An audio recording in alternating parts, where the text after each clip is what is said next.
అస్సలాముఅలైకుం రహమతుల్లాహి వబర్కాతు. Iran నియంత్రణను పరిమితం చేయడానికి గల్ఫ్ దేశాల ఒత్తిడి పెరగడంతో నేపథ్యంలో హోర్ముజ్జన్ సిరంపై ఇరాన్ చర్చిస్తుంది.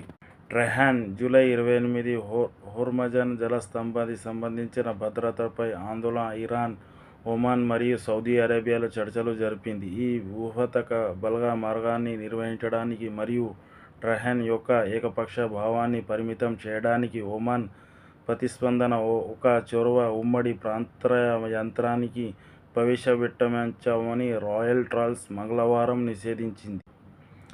ఇరాన్ విదేశాంగ మంత్రి అబ్బాస్ అరాగ్చి సోమవారం సాయంత్రం ఒమాన్ విదేశాంగ మంత్రి బదర్ అబుసైద్ మరియు సౌదీ విదేశాంగ మంత్రి ఫైసల్ బిన్ ఫర్జాన్లతో తాను వేర్వేరు ఫోన్లలో మాట్లాడినట్టు తెలిపారు. అరాగ్చి ప్రకారం ఈ చర్చలు ద్వైపాక్షిక సంబంధాలు, ప్రాంతీయ పరిణామాలు మరియు ఆ ప్రాంతంలోని స్థిరత్వాన్ని పునరుద్ధరించడానికి మరింత దౌత్య సమన్వయం అవసరంపై దృష్టి సారించారు. ప్రపంచంలోని అత్యంత ముఖ్యమైన ఇంధన రవాణా మార్గాలలో ఒకటైన హోర్ముజ్జన్ జలసంధిలో నెలకొన్న భద్రత గురించి కూడా అధికారులు చర్చించాలని ఆయన అన్నారు.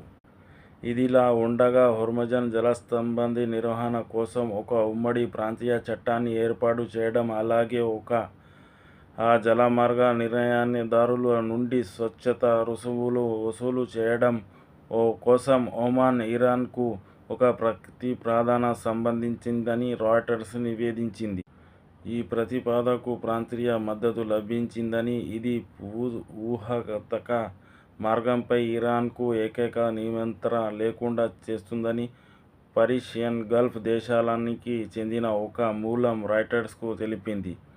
ఇరాన్ మరియు ఒమాన్ మధ్య ఉన్న హోర్ముజ్జన్ జలసంధి ఒక కీలకమైన సముద్ర మార్గం. దీని గుండా ప్రచారం, చమురు రవాణాలో గణనీయమైన భాగం వెళుతుంది. ఈ జలమార్గం గుండా రవాణాకు ఏ మాత్రం అంతరాయం కలిగినా అది ఇంధన మార్కెట్లు మరియు ప్రాంతీయ భద్రతపై ఆందోళనలను రేకెత్తిస్తుంది. గల్ఫ్లో ఉద్రిక్తతలు తీవ్రమవుతున్న నేపథ్యంలో ఈ ప్రతిపాదన యంత్రంగా వచ్చింది. ఘర్షణల ప్రమాదాన్ని తగ్గించడానికి వాణిజ్య నౌకాయానం నిరంతరంగా కొనసాగేలా చూడటానికి ప్రాంతీయ దేశాలు దౌత్యపరమైన ఏర్పాట్లను కోరుతున్నాయి. మరిన్ని అప్డేట్స్ కోసం నా YouTube channel subscribe. Please like and share.